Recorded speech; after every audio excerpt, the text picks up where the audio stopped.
16 de marzo del 2001. Vince McMahon abre lo que sería el último show de la WCW. Luego de muchos años de rivalidad entre estas dos empresas, la WWF había salido vencedora en la guerra por la audiencia de los lunes por la noche, para dar paso a un feudo sumamente extraordinario jamás visto, y considerado por muchos como uno de los más importantes en la historia del wrestling. Sin embargo, el ángulo de la invasión estuvo lejos de haberse convertido en esa gran historia. La invasión posiblemente sea el ángulo más decepcionante y desastroso en la historia del wrestling. Es el perfecto ejemplo de cómo desaprovechar algo histórico y convertirlo en algo inferior. Y a pesar de que este histórico suceso marcó el final de una era y el inicio de una nueva, más exactamente el final definitivo de la era de la actitud y el inicio de la ruthless aggression, eso no deja atrás de que este suceso que fue anunciado con bombos y platillos haya resultado en algo sumamente desastroso. En este video, analizaremos este histórico suceso destacando sus fallas y aciertos, para al final llegar a la conclusión de por qué este es uno de los más grandes fracasos en la historia del wrestling.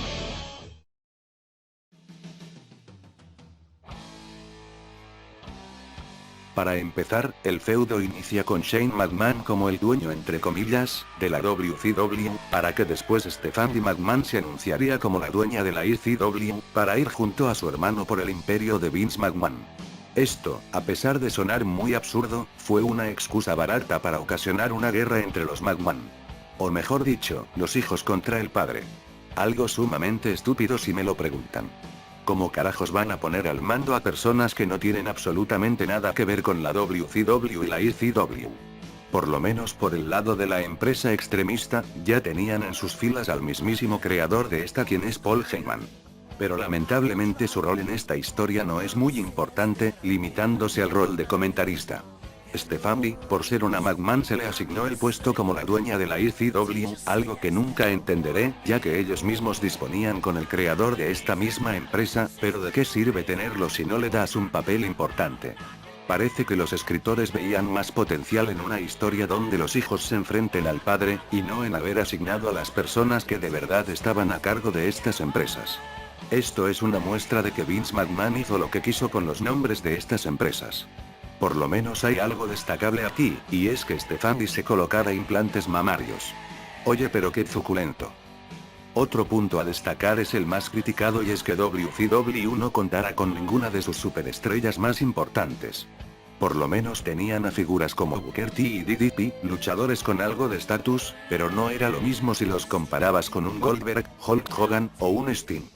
Por el lado de la ECW, ya contaban con algunos de sus luchadores más populares, pero no era suficiente, así que obligatoriamente tuvieron que mover a luchadores del propio roster principal, que por lo menos ya habían formado parte de la empresa extremista, tales como los Dudley Boyz, Raven, o Rhino. Otros ya estaban consolidados en la federación como Test, Christian o William Regal, y terminaron metidos en la alianza. Aún así, no era suficiente, y la federación tenía un roster superior. Algo curioso aquí es que ya finalizado el ángulo de la invasión es que regresa Ric Flair, en febrero de 2002 regresan Hogan, Kevin Nash y Scott Hall, en julio de ese año aparece Eric Bischoff como el manager de Raw, en noviembre regresa Scott Steiner, y en abril del 2003 debutó Goldberg. O sea, si tarde o temprano los ibas a contratar, por lo menos hubieras esperado un poco, ¿no? Aunque claro, por el lado del roster lo tenían bien solucionado, al ser el propio Stone Cold, cara de la federación, es quien decide traicionar a la empresa de Vince, en un giro completamente inesperado, y así se convierte en el líder de la alianza. Por lo menos hay algo destacable en todo esto, y es la participación de Kurt Angle en esta historia. Por si no lo sabían, ese fue su mejor momento en su paso por WWE, debido a que durante la historia Kurt llegó a estar tremendamente over con el público, haciendo memoria de ese spot del camión de leche, algo que a muchos les parecerá una tremenda pendejada, a mí en lo personal me parece genial y es de los spots más recordados de todos los tiempos, al menos en mi caso. Claro, no todo es color de rosa, al poco tiempo el medallista olímpico terminó cambiándose de bando con la alianza, y ser la perrita personal de Stone Cold. Lamentablemente su mejor momento no duró mucho, y el pobre de Kurt nunca volvió a estar tan over con el público en su paso por la empresa de la cañada. Otra cosa es que son muchísimos luchadores que pasaron desapercibidos, la gran mayoría terminaron siendo bultos y mero relleno, y al poco tiempo fueron despedidos en masa. Otros, como DDP o Rhino, tuvieron cierta relevancia pero no pasaron más allá de la invasión y al poco tiempo fueron olvidados. Los cinturones también fueron perjudicados en esta historia.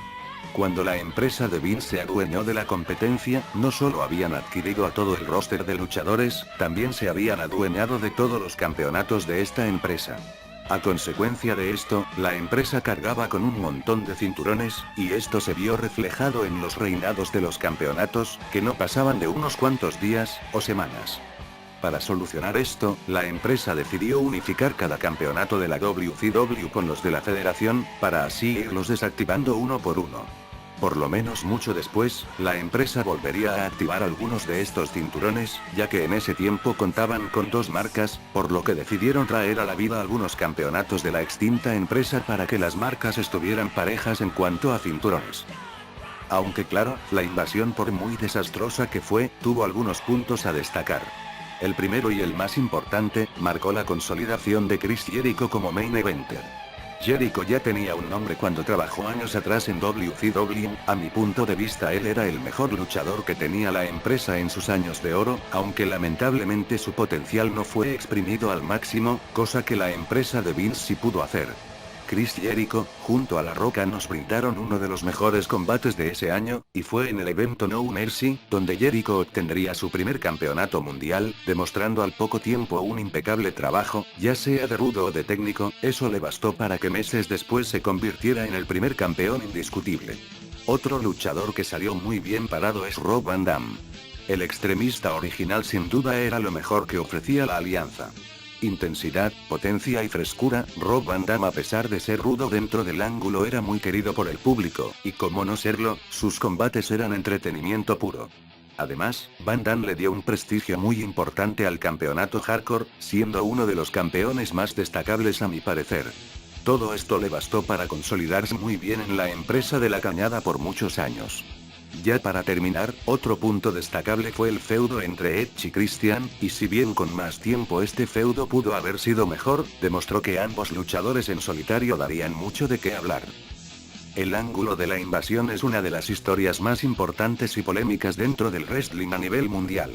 Podrán haber personas que alaben esta historia, otros que la critiquen, aún así es un suceso que ha dado mucho de qué hablar al pasar de los años. Lo que pudo haber sido la historia más ambiciosa en la historia del wrestling, terminó siendo un ángulo lleno de malas decisiones, giros sorpresivos, y otros un tanto ridículos. Por lo menos la calidad en los combates siempre estuvo presente, y a fin de cuentas fueron los dos pilares de la era de la actitud los que terminaron por jugárselo todo. Y bueno amigos, eso es todo. Espero que el video haya sido de tu agrado. Si fue así, agradece con una manito arriba. También me gustaría saber tu opinión sobre el ángulo de la invasión, comenta qué opinas al respecto. Yo me despido, que la pasen bien, y nos vemos en un próximo video.